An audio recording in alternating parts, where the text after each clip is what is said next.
The sun does not rise gently over Rome, it claims the city. Before the golden light touches the marble pillars of the Forum, the air is already thick with the promise of heat. It is the year 80 AD, or perhaps a century later. Time flows differently here in the heart of the empire. Listen closely, and you can hear the city breathing. It starts as a low hum near the banks of the Tiber River, where the mist still clings to the reeds. It is the sound of wooden cart wheels rumbling over ancient cobblestones, bringing grain from Egypt and wine from the rolling hills of Tuscany. It is the smell of baking bread drifting from the clay ovens in the narrow alleys of the Subura, mixing with the sharp, salty scent of the sea breeze that has traveled miles to reach these 7 hills. But today is not an ordinary day. There is a different electricity in the air, a vibration that seems to rise from the very ground beneath your feet. The city is waking up with a singular purpose. All roads, all conversations, all thoughts are being pulled toward one colossal center of gravity. It stands in the valley between the Palatine, Celian, and Esquiline hills. It is a mountain made not by nature, but by the hands of men. The Flavian Amphitheater, the Colosseum.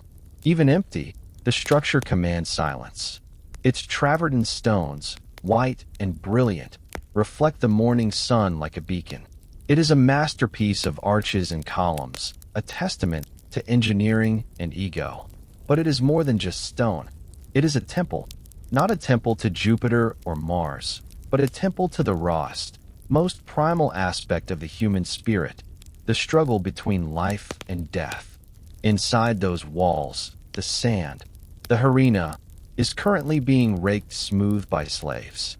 They work quietly, erasing the stains of yesterday, preparing a blank canvas for the stories that will be written in blood today. To understand what is about to happen, to truly understand the soul of the gladiator, we must step away from the roaring crowds of the imperial era and travel back into the mists of time. We must go back to a time before the marble stadiums, to the somber rituals of the Etruscans. The origins of these games were not born in celebration, but in mourning.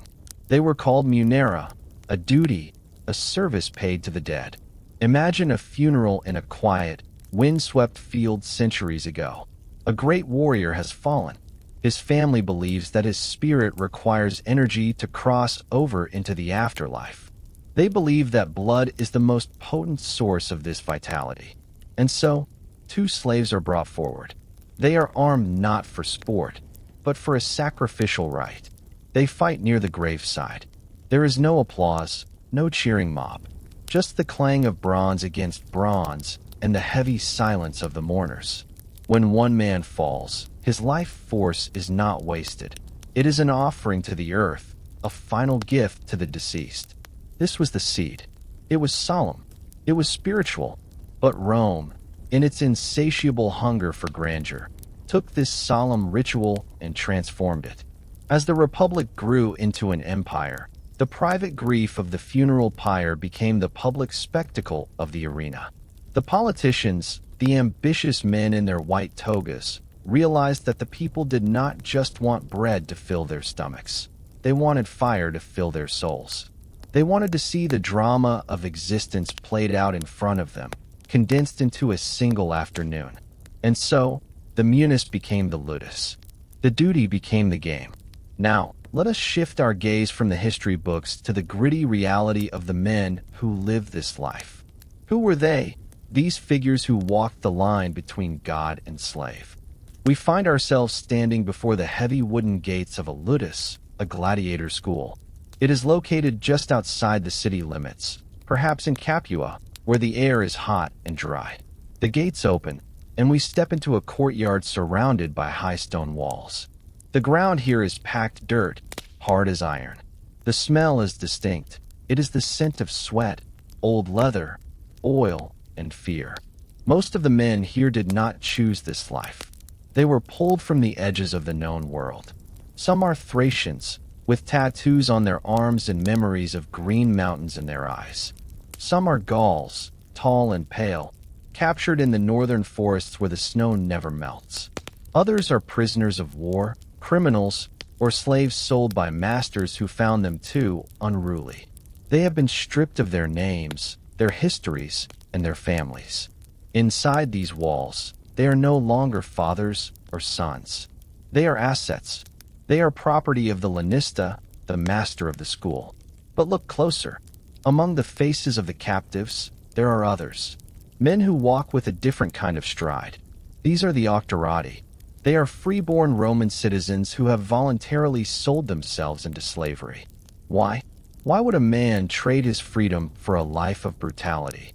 Perhaps he is drowning in debt, and the signing bonus, the price of his own head, is the only way to save his family from starvation. Perhaps he is a disgraced soldier seeking redemption. Or perhaps he is simply addicted to the roar of the crowd, a man who feels more alive with a sword in his hand than he ever did as a baker or a farmer. Regardless of how they arrived, the ritual of entry is the same. It is a moment of terrifying transformation. Imagine standing before a magistrate, your hand trembling slightly. You are about to speak the Sacramentum Gladiatorium, the sacred oath. The words are heavy, archaic, and binding. Uri, vinciri, verberari, feroce necari. To be burned, to be bound, to be beaten, and to be killed by the sword. With these words, you cease to be a person in the eyes of the law. You become infamia. You are socially dead. You have no rights. You cannot vote. You cannot testify in court. Your body belongs entirely to the lanista. Yet, in this degradation, there is a strange, twisted nobility. You have accepted the worst that fate can throw at you. You have looked at death and signed a contract with it. This acceptance brings a kind of freedom that the spectators in the stands will never understand. Life in the ludus is a grind of relentless discipline. The day begins before dawn.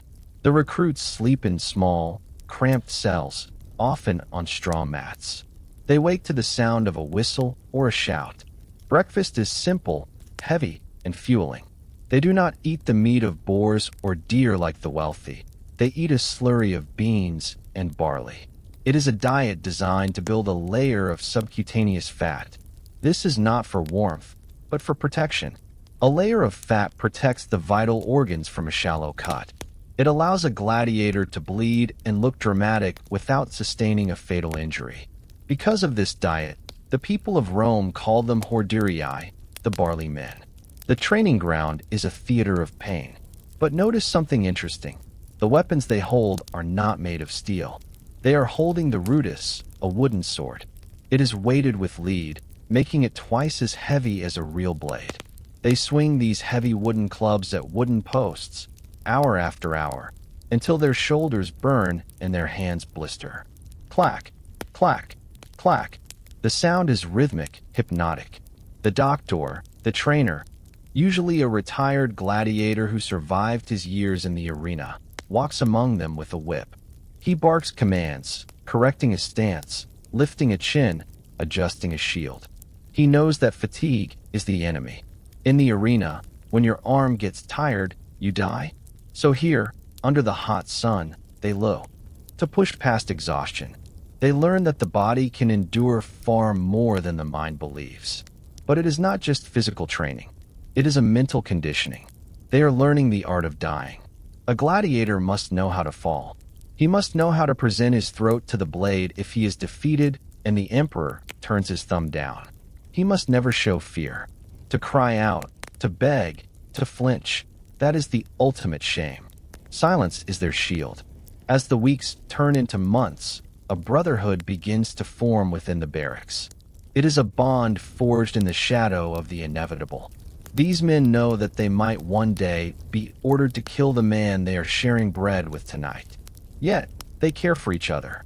They share ointments for their bruises. They share stories of their homelands in broken Latin. They form a familia. In a world that has rejected them, they create their own society with its own codes of honor. Let us look at the specialized roles they are being molded into. The lanista watches them, analyzing their body types and fighting styles. He is like a casting director assigning roles for a play. He sees a man who is large, slow, but incredibly strong. He hands him the great rectangular shield and the short sword. This man will be a Murmillo, the fish man, named for the crest on his helmet. He is the tank, the immovable object. His fighting style is one of patience and defense, waiting for the opponent to make a mistake, hiding behind that wall of wood and bronze. Then, the Lanista sees a man who is smaller, faster, agile as a dancer. He strips him of armor. No helmet, no shield, no greaves. He gives him only a weighted net and a three-pronged trident. This man becomes the Retiarius. He is the most vulnerable, yet the most dangerous. He must rely entirely on speed and distance. In the arena, the Murmillo and the Retiarius are often paired together, the classic battle of the heavy soldier against the swift fisherman. It is a contrast that the crowd loves. Water against stone, speed against power. There are others. The Thrax, with his small square shield and curved blade designed to hook around enemy defenses. The Secutor, the Chaser, designed specifically to fight the Retiarius, wearing a smooth, round helmet so the net cannot snag on it. Each class has its strengths, its weaknesses, and its fans. Yes, fans. In the streets of Rome, people debate the merits of a Thrax versus a Murmillo just as they discuss politics. As the training intensifies, the day of the spectaculum approaches. The mood in the Ludus shifts. The training slows down. The diet improves. They are given massages with olive oil to loosen the muscles. The Lanista wants his investment to look magnificent. He wants their skin to shine, their muscles to ripple under the afternoon sun. The night before the games is a surreal event known as the Cena Libera, the free dinner. It is a public banquet. Tables are set up, sometimes even open to the public. The gladiators are given the best food, the finest wine. It is a last supper. Curious citizens come to watch them eat. They stare at the men who are marked for death. Some spectators are cruel, jeering and making bets.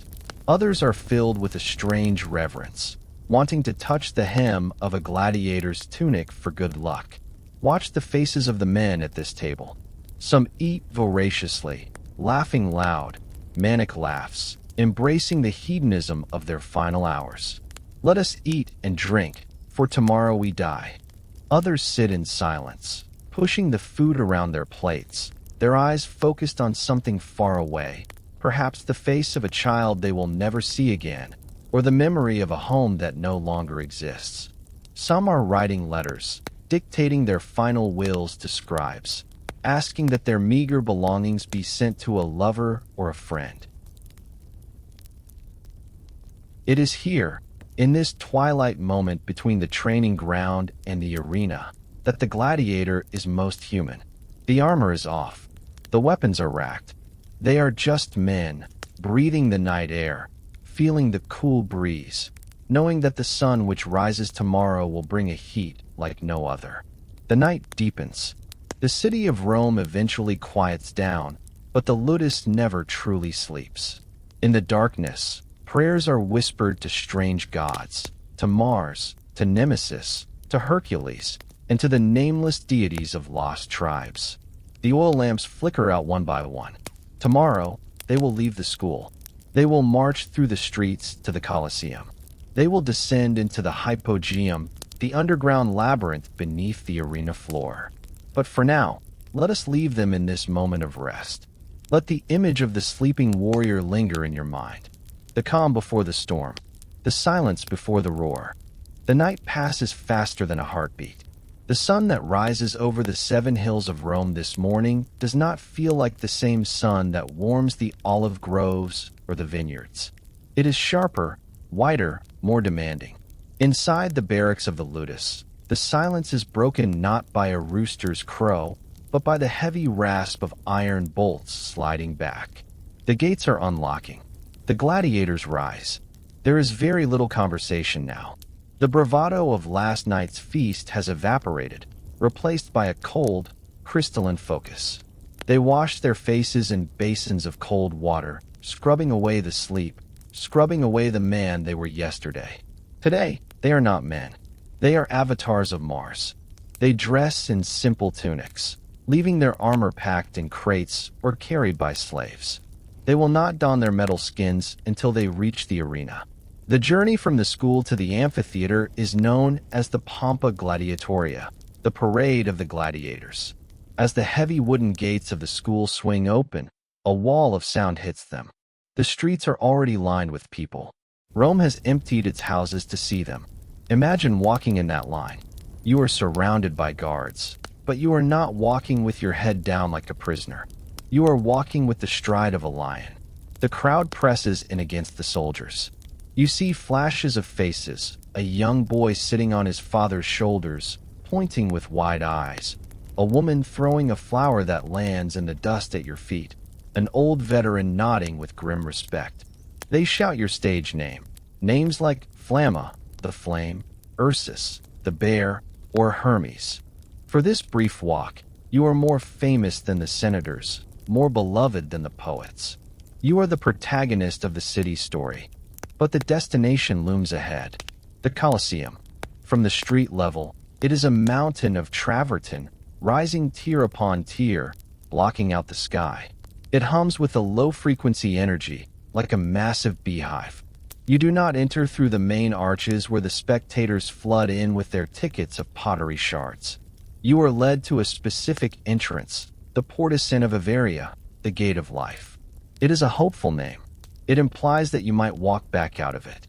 But on the opposite side of the arena, invisible from here but heavy in your mind, lies the Porta Libidinaria, the Gate of Libitina, the goddess of funerals. That is the gate for those who leave horizontally, dragged by hooks. You cross the threshold. The bright morning sun is instantly cut off. The air temperature drops.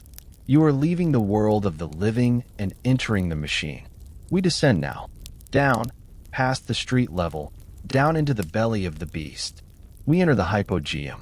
This is the underworld of the Colosseum, a place few Romans ever see, but without which the magic above would be impossible. It is a labyrinth of stone corridors, cramped tunnels, and wooden machinery. The air here is thick, humid, and smells of a potent mixture. Sawdust, exotic spices used to mask the stench, the musk of wild animals, and the metallic tang of blood. The noise is different down here. Above, the crowd is a singular roaring entity. Down here, the sounds are mechanical and specific. The creaking of massive wooden winches. The straining grunts of hundreds of slaves pulling on thick hemp ropes. The clanking of chains. It is a factory. As you walk through the narrow corridors, you pass cages that rattle. In the flickering light of oil torches, you see a pair of yellow eyes glowing in the dark. A leopard from the plains of Waiting Africa, for the morning games, pacing in a space too They are small the opening for its act. spirit. You are led Further to the down, preparation the rooms. heavy snort of This a is where the rhinoceros, transformation a creature completes. so alien the doctors that most and the Romans armory believe it to slaves be a are waiting. monster from It mythology. is time to suit up. These The beasts dressing are is a ritual, slow and deliberate. Let us focus on the details, the textures. First, the sublegaculum, the loincloth, tied tight. Then, the padding. Strips of thick wool and linen are wrapped around the legs and the sword arm. This is crucial. The metal armor must not chafe the skin. It must sit perfectly. If you are a Thraex, a Thracian-style fighter, you sit on a wooden bench as a slave brings your greaves, the acrii. These are tall, bronze shin guards that reach all the way up to your mid-thigh. They are heavy. As they are buckled onto your legs, you feel your center of gravity shift. You stamp your foot on the stone floor. Clang. A solid, reassuring sound. You feel anchored to the earth. Next, the manica. This is a segmented arm guard, made of leather or overlapping metal scales, covering your entire right arm and shoulder. It limits your movement slightly, but it makes your arm invulnerable. You flex your fingers, testing the grip. The leather creaks softly. Finally, the helmet. The galea. This is the moment of isolation. The helmet is heavy, perhaps 7 or 8 pounds of bronze. It is padded inside with felt. As you lift it and slide it over your head, the world disappears. The smells of the hypogeum are dampened. The vision is restricted that if you are a secutor, your helmet is smooth and round, like an egg, with only 2 small eye holes. You can see nothing of your peripheral. You can only see what is directly in front of you. It forces you to focus. It forces you to hunt. If you are a murmillo, the face grill is intricate, a cage of bronze wire. You look out through the mesh, seeing the world in fragments. Your breathing sounds loud in your own ears. Inhale. Exhale. The helmet creates an echo chamber. You are alone in there with your thoughts. You stand up. The weight of the gear is familiar, comforting. You are no longer a slave named Valerius or Crixus. You are a machine of war. You pick up your shield, the scutum. It is a large, curved rectangle of plywood, covered in leather and edged with bronze.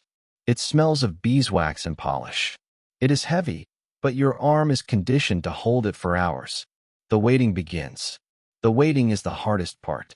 The gladiators sit in the staging area, a dimly lit chamber directly beneath the arena sands. Above their heads, the wooden floorboards vibrate. Dust trickles down from the ceiling every time the crowd stomps their feet. Listen. Thump. Thump. Roar. It sounds like a thunderstorm trapped in a box. 50,000 people are screaming. The morning beast hunts are finishing. You can hear the muffled roar of a lion, then the gasp of the crowd, then thunderous applause. Someone has died above you, or perhaps a beast has been slain. It doesn't matter. The blood is soaking into the sand, preparing the ground for you. In the shadows of the tunnel, the men cope in different ways. Some pace back and forth, the bronze of their armor clinking rhythmically. Others sit with their eyes closed, visualizing the fight. Block high, thrust low. Pivot. Shield bash. They run the simulations in their minds 1,000 times. A few offer silent prayers to Nemesis, the goddess of retribution, holding small amulets tightly in their hands. The lanista walks among them. He checks a strap here, tightens a buckle there. He whispers final instructions. Remember, he drops his shield when he tires. Wait for it. Do not let him circle you. These are the final tethers to reality. Suddenly, the atmosphere changes. The beast cages have been wheeled away. The noise above shifts in tone. The music begins. It is not the chaotic noise of the hunt anymore. It is the rhythmic pounding of drums and the shrill cry of trumpets and water organs, the hydraulis. The music is martial, dramatic, designed to build tension. The crowd knows what time it is. The midday executions are over. The main event is arriving. A referee, dressed in a white tunic with a crimson stripe, descends into the hypogeum. He holds a staff. He points to you. Then he points to your opponent. You look at him. Perhaps you know him. Perhaps you trained with him for 3 years. You shared bread with him last night. You know his sister's name. You know he has a bad knee when it rains. But as you look at him now, through the grill of your helmet, you push that knowledge into a dark corner of your mind. You lock it away. Today, he is just an obstacle. He is the thing standing between you and survival. The referee gestures toward one of the wooden elevators. This is a marvel of Roman engineering. A platform connected to a system of ropes and pulleys, operated by a counterweight system. You step onto the platform. Your opponent steps onto another one, 10 yards away. The slaves manning the capstan begin to push. The ropes tighten. The wood groans. You feel the lift jerk, then begin to rise. Slowly, smoothly, you are rising out of the underworld. The darkness of the tunnel begins to recede. Above you, the trapdoor in the arena floor slides open. A shaft of blinding white light cuts through the gloom.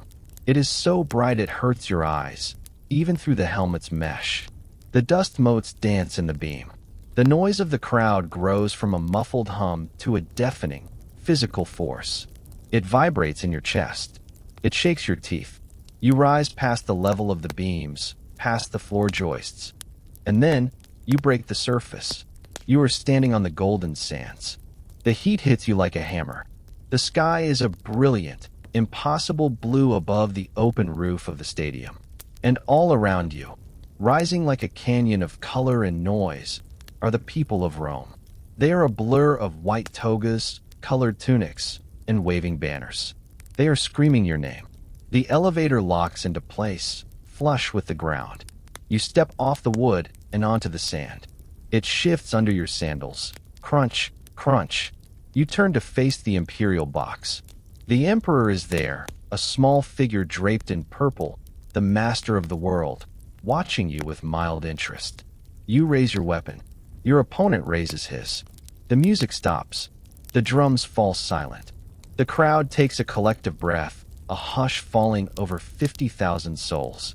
In this silence, the only sound is the wind whistling through the openings of your helmet and the pounding of your own heart. The referee raises his staff. Then he drops it. The dance begins.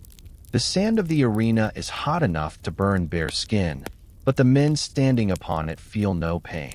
Adrenaline is a powerful anesthetic. The duel has begun, but not with a clash of steel. It begins with silence and geometry. The two figures circle each other. To the untrained eye, they might look hesitant. But to the 50,000 experts in the stands, this is the most critical phase. They are measuring distance. They are testing the air. The Murmillo, the heavy fighter with the fish-crested helmet, moves slowly. He plants his feet wide, creating a fortress of balance. His large rectangular shield covers him from chin to shin. He is a wall. He waits. He knows that he has the advantage of strength, but the disadvantage of weight. Every step consumes energy. Every breath inside that bronze helmet recycles hot, stale air. His strategy is economy. He will not move unless he must. Opposite him, the Thraex is a blur of nervous energy.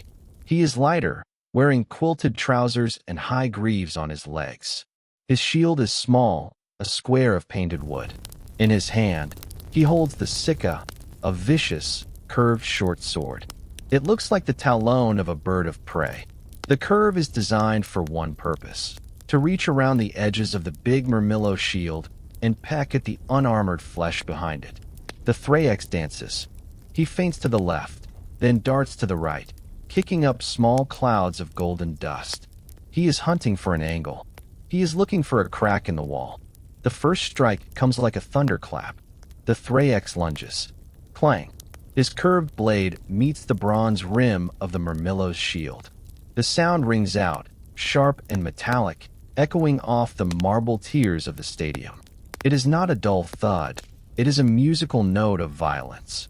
The crowd exhales a collective gasp, a sound like the wind rushing through a canyon.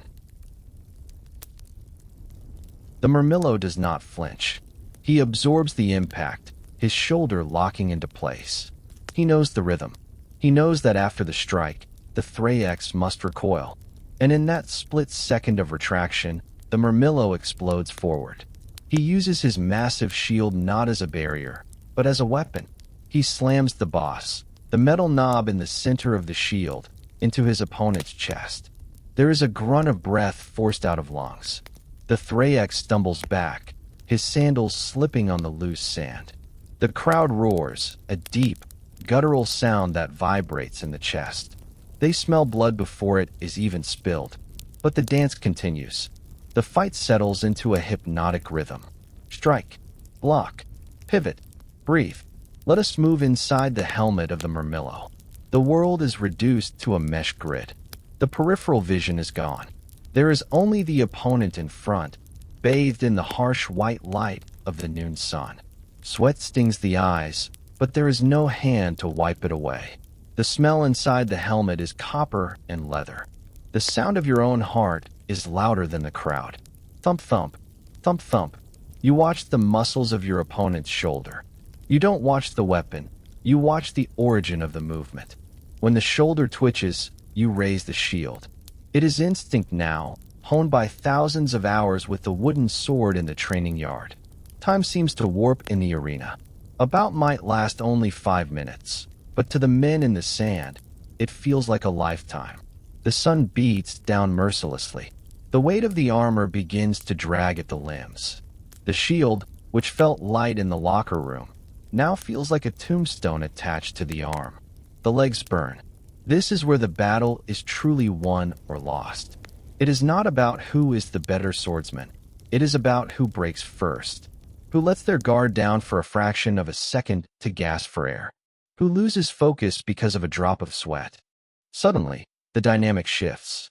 The Thrax, desperate and tiring, tries a risky maneuver. He drops low, sweeping his leg, trying to hook the Murmillo's ankle. It is a gamble. The Murmillo sees it. He steps back, just an inch out of range. The Thrax's sword hits nothing but air. He is off balance, extended, vulnerable. This is the moment. The Murmillo steps in. He does not slash wildly. He delivers a precise, calculated thrust with his short sword Gladius. It is efficient. It catches the Thrax in the shoulder, just above the rim of his armor. A bright ribbon of red appears on the skin. The Thrax cries out, drops his weapon, and falls to his knees. The sand hungrily drinks the first drops of the sacrifice. The action stops instantly. This is the strange, civilized civility of the Gladiator games. It is not a bar brawl.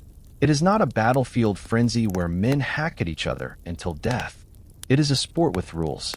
When a man is disarmed or wounded, the violence pauses. The Thrax is on his knees. He is breathing heavily, clutching his shoulder. He does not beg. He does not weep. He knows the protocol. He looks up at the imperial box, and then he slowly raises one finger. The left index finger. Ad digitum. The appeal for mercy. He is surrendering.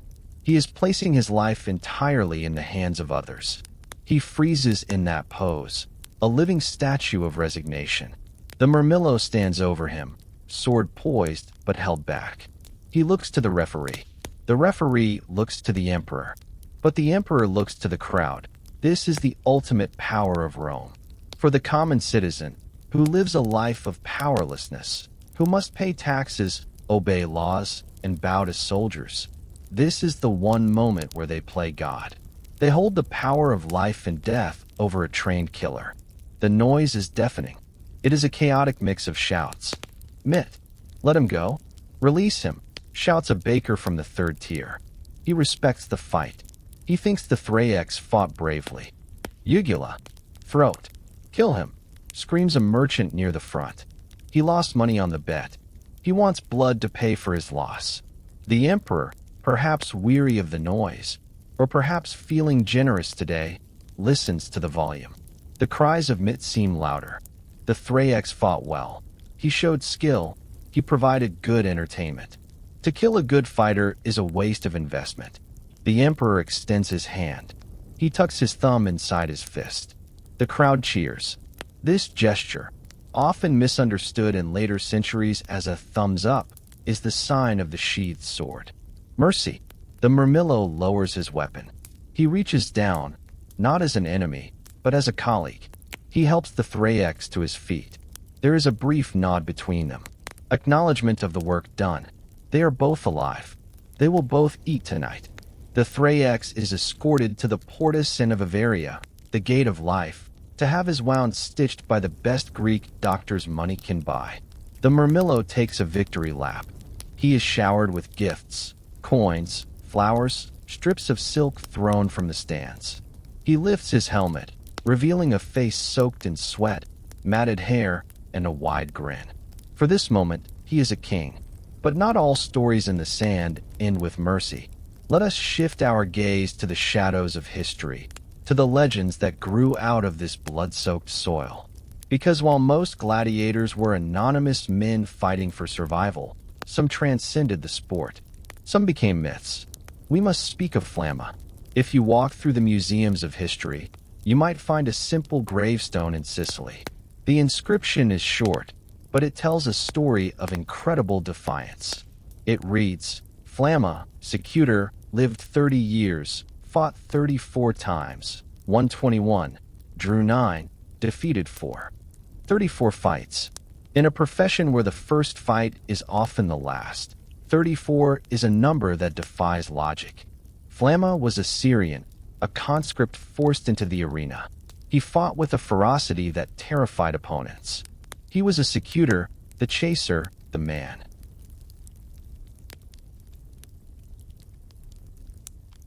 who hunted the net fighters. But the numbers are not the most impressive part of his story. The records tell us that Flamma was offered the rudis, the wooden sword that symbolizes freedom, for separate times. For times, The emperor or the editor of the games stood before him, declaring him a free man, releasing him from his slavery. Go, they said. You have earned your life. Go back to Syria. Go start a farm. Be a father. And 4 times, Flamma refused. Why? Why would a man choose the cage? Why would he choose the risk of death over the peace of freedom? Historians debate this. Some say he was institutionalized, that he knew no other life. Outside the walls of the Ludus, he was nobody, just another foreigner in a vast empire. But inside he was a god. He was Flamma. The crowd chanted his name. The women adored him. The men feared him. The adrenaline was a drug more potent than any wine.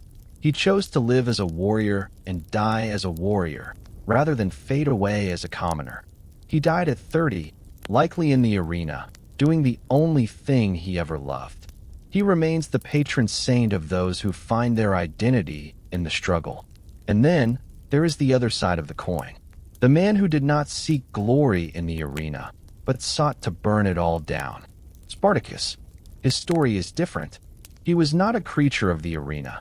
He was a Thracian prince, or perhaps a soldier, captured and sold into the school of Lentulus Batiatus in Capua. Picture the kitchen of that school in the year 73 BC. It is night.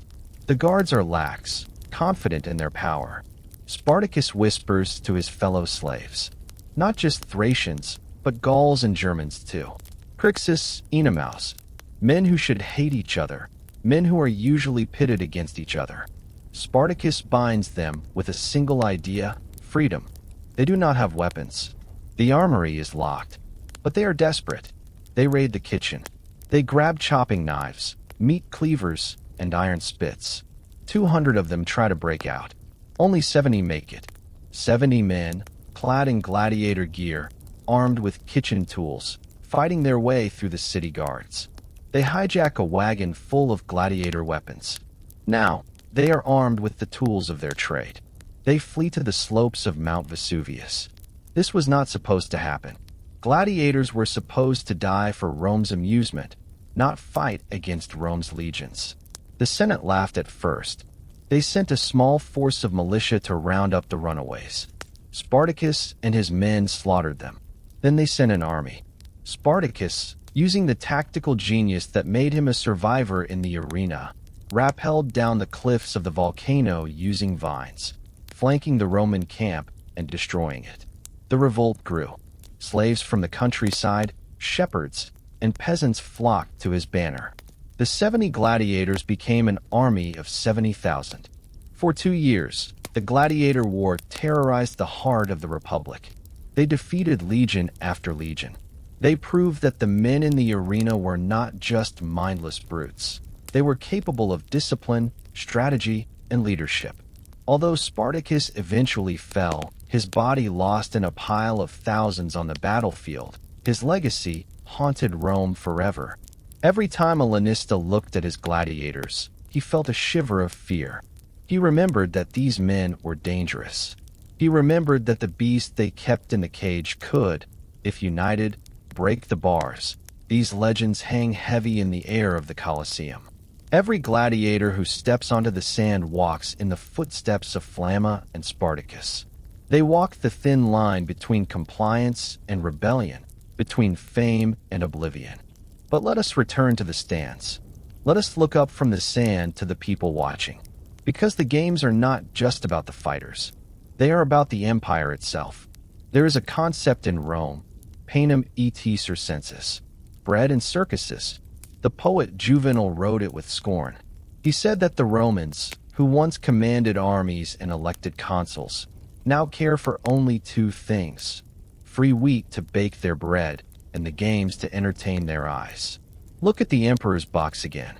See the man sitting there. Maybe it is Commodus. He is not just watching, he is participating. Commodus was the emperor who wanted to be a gladiator. He saw the adoration the crowd gave to the fighters, and he was jealous. He would descend into the arena himself, clad in a lion's skin like Hercules, fighting with wooden swords or dull blades against terrified opponents who dared not hurt him. To the Senate, this was a scandal, an emperor dirtying himself in the dust. But to the mob, They loved it. Or perhaps they feared it. The lines between the ruler and the performer blurred. The arena was the true parliament of Rome. It was the only place where the emperor and the poorest beggar sat in the same room, breathing the same air, judging the same event. As the afternoon sun begins to dip lower, casting long, dramatic shadows across the sand, the mood in the Colosseum shifts again. The main duels are over. The crowd is exhausted from shouting. The air cools slightly. But there is one more spectacle that sometimes graces the sands. A rarity.